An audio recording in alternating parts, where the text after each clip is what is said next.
Hey, how's it going? Welcome back to the channel. I'll be looking at the new line of gaming accessories from HP. HP have updated and refreshed their Pavilion gaming line series and have now included a whole new range of accessories in this lineup, including a new gaming mouse, the Pavilion Gaming Mouse 300, a new gaming keyboard for the Pavilion Gaming Keyboard 500, and two new gaming headsets, the Pavilion Gaming Headset 400 and 600. The 600 model, this one I do not have in my possession at the moment, as was out of stock at the time of purchase. But if you're interested, I'll link this in the description below, as well as the rest of these products in the video.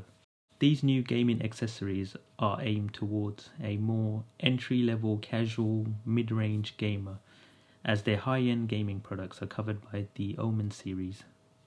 The Pavilion Gaming Accessories have stuck with its current theme of black and green, keeping in line with the Pavilion Gaming desktops, which has quite a distinctive, unique HP look.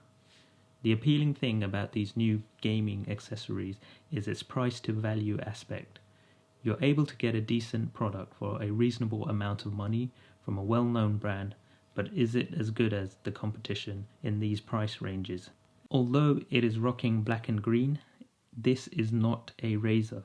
You are getting what you pay for, which is an entry-level to mid-range gaming accessory experience. If you already own a HP Pavilion gaming desktop or laptop, then these accessories will complement your setup and will be a good choice for you. Check out the other HP Pavilion gaming product videos on the channel. Peace out.